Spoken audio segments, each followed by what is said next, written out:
ಇಲ್ಲಿ ಕಾಣ್ತಿರೋದು ಆ ಒಂದು ಪೆಟ್ಟ ಶ್ರೀ ಧರ್ಮಶಾಸ್ತ್ರ ದೇವಸ್ಥಾನ ಮತ್ತು ಅದ್ರ ಎದುರುಗಡೆನೆ ಈ ಒಂದು ವಾವರ್ ಮಸ್ಜಿದ್ ಇದೆ. ಸೊ ಅಯ್ಯಪ್ಪ ಸ್ವಾಮಿ ದೇವಸ್ಥಾನ ಎದುರುಗಡೆನೆ ಈ ಒಂದು ವಾವರ್ ಮಸ್ಜಿದ್ ಇದೆ.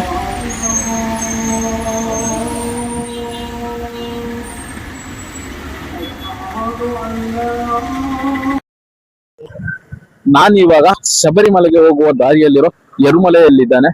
ಈ ಎರುಮಲೆಯ ವಿಶೇಷತೆ ಏನು, ಮತ್ತೆ ಇಲ್ಲಿ ಆ ಮುಸ್ಲಿಂ ಸಂತಾನ ವಿಶೇಷತೆ ಏನು, ಆ ಮುಸ್ಲಿಂ ಸಂತಾನ ಇತಿಹಾಸ ಏನು ಅಂತ ಹೇಳಿ ಈ ವಿಡಿಯೋದಲ್ಲಿ ಕಂಪ್ಲೀಟ್ ಆಗಿ ಹೇಳ್ತಾನೆ. ಸೊ ವಿಡಿಯೋನ ಕೊನೆಯವರೆಗೂ ತಪ್ಪದೆ ನೋಡಿ.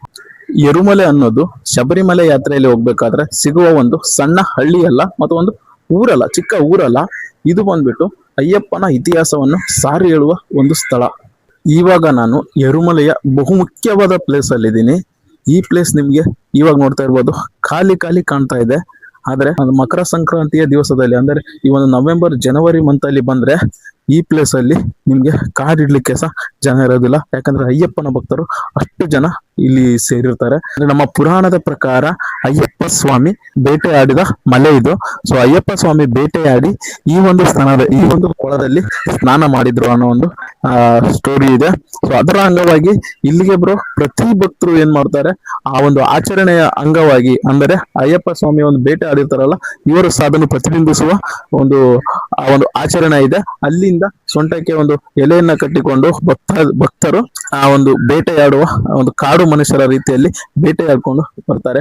ಇವರು ಧರ್ಮಶಾಸ್ತ್ರ ದೇವಸ್ಥಾನದ ದರ್ಶನಕ್ಕೆ ಬರುವಾಗ ಇದೇ ಒಂದು ಕೊಳದಲ್ಲಿ ಸ್ನಾನ ಮಾಡ್ತಾರೆ. ಸೊ ಇಲ್ಲಿ ಸ್ನಾನ ಮಾಡೋದ್ರಿಂದ ಆ ಒಂದು ನೋವು ಇರ್ತದಲ್ಲ, ಆ ನೋವು ಎಲ್ಲ ಮಾಯ ಆಗ್ತದೆ. ಸೊ ಇದನ್ನ ನಾನು ಪರ್ಸನಲ್ ಆಗಿ ಫೀಲ್ ಮಾಡಿದ್ದೇನೆ. ಯಾಕಂದ್ರೆ ನಾನು ಇದು 2 ಅಲ್ಲ 3ನೇ ವರ್ಷ ನಾನು ಶಬರಿಮಲೆಗೆ ಬರ್ತಾ ಇರೋದು. ಸಾಮಾನ್ಯವಾಗಿ ನಾನು ಆ ಮಕರ ಸಂಕ್ರಮಣ ದಿವಸದಲ್ಲಿ ಬರ್ತಾ ಇದ್ದೆ. ಇವಾಗ ಓಣಂ ಸಮಯದಲ್ಲಿ ಬಂದಿದ್ದಾನೆ. ಈಗ ನಿಮ್ಗೆ ಅಷ್ಟಾಗಿ ನೋಡ್ಲಿಕ್ಕೆ ಯಾರು ಕಾಣ್ತಾ ಇಲ್ಲ ಇಲ್ಲಿ. ಬಟ್ ಆ ಟೈಮಲ್ಲಿ ನಿಮ್ಗೆ ಇಲ್ಲಿ ಕಾಲಿಡ್ಲಿಕ್ಕೆ ಜನ, ಒಂದು ಕಾಲಿಡ್ಲಿಕ್ಕೆ ಸಹ ಜಾಗ ಇರಲ್ಲ, ಅಷ್ಟು ಭಕ್ತರು ಇಲ್ಲಿ ತುಂಬಿಕೊಂಡಿರ್ತಾರೆ.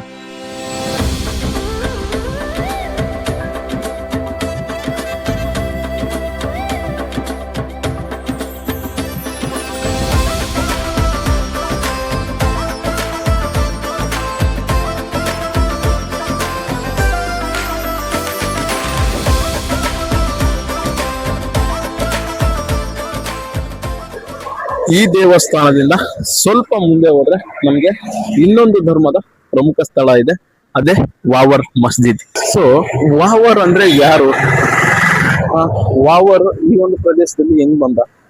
ಸೊ ಇದಕ್ಕೆ ಹಲವಾರು ಕಥೆಗಳನ್ನ ಹೇಳ್ತಾ ಹೋಗ್ತಾರೆ. ಯಾವ್ದಪ್ಪ ಅಂದ್ರೆ ವಾವರ್ ಅನ್ನೋದು ಮೊದಲಿಂದಾನೇ ಇಲ್ಲಿದ್ದ ಒಬ್ಬ ಮುಸ್ಲಿಂ ಯೋಧ ಅಂತ ಕೆಲವು ಕಥೆಗಳು ಹೇಳ್ತಾರೆ. ಇನ್ ಕೆಲವು ಕಥೆಗಳು ಒಂದು ಅರಬ್ ದೇಶದಿಂದ ಬಂದ ಒಬ್ಬ ಮುಸ್ಲಿಂ ವ್ಯಾಪಾರಿ ಅಂತ ಹೇಳ್ತಾರೆ. ಸೊ ಇನ್ನು ಕೆಲವೊಬ್ರು ವಾವರ್ ಬಗ್ಗೆ ಏನ್ ಹೇಳ್ತಾರೆ ಅಂದ್ರೆ, ಆ ವಾವರ್ ಅನ್ನೋರು ಸಮುದ್ರ ಮುಖಾಂತರ ಆ ಕೇರಳಕ್ಕೆ ಬಂದ ಒಬ್ಬ ಅರಬ್ ದೇಶದ ಯೋಧ ಅಂತ ಹೇಳ್ತಾರೆ. ಮತ್ತೆ ಇನ್ನು ಕೆಲವೊಬ್ರು ಅವನೊಬ್ಬ ದರೋಡೆಕಾರನ ಆಗಿದ್ದ ಅಂತ ಹೇಳ್ತಾರೆ. ಸೊ ಇವುಗಳಲ್ಲಿ ಯಾವ್ದು ಸತ್ಯ ಯಾವ್ದು ಸುಳ್ಳು ಅಂತ ನನ್ಗಂತೂ ಗೊತ್ತಿಲ್ಲ. ಸೊ ನಿಮ್ಗೆ ಏನಾದ್ರೂ ಇದ್ರ ಬಗ್ಗೆ ನಿಖರವಾದ ಮಾಹಿತಿ ಇದೆ, ನಿಖರವಾದ ಮಾಹಿತಿ ನಮ್ಗೆಲ್ಲೂ ಸಿಗೋದಿಲ್ಲ ವಾವರ್ನ ಬಗ್ಗೆ. ನಿಮ್ಗೆ ಏನಾದ್ರೂ ನಿಖರವಾದ ಮಾಹಿತಿ ಗೊತ್ತಿದ್ರೆ ಕಮೆಂಟ್ ಸೆಕ್ಷನ್ ಅಲ್ಲಿ ತಿಳಿಸಿ. ಈಗ ನೋಡ್ತಾ ಇದ್ರ ನನ್ನ ಹಿಂದ್ಗಡೆನೆ ಆ ಒಂದು ವಾವರ್ ಮಸ್ಜಿದ್.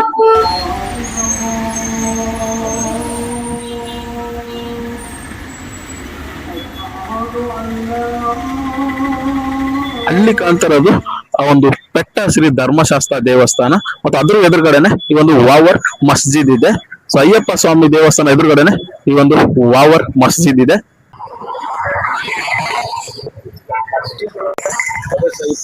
ಮಸ್ಜಿದ್ ಒಳಗಡೆ ನಮ್ಗೆ ಅಲೌಡ್ ಇದೆ ಇಲ್ವೋ ಗೊತ್ತಿಲ್ಲ. ಆದ್ರೆ ನಾನೀಗ ಮಸ್ಜಿದ್ ಒಳಗಡೆ ಹೋಗ್ತಾ ಇದ್ದೇನೆ, ಹೋಗಿ ಕೇಳೋಣ.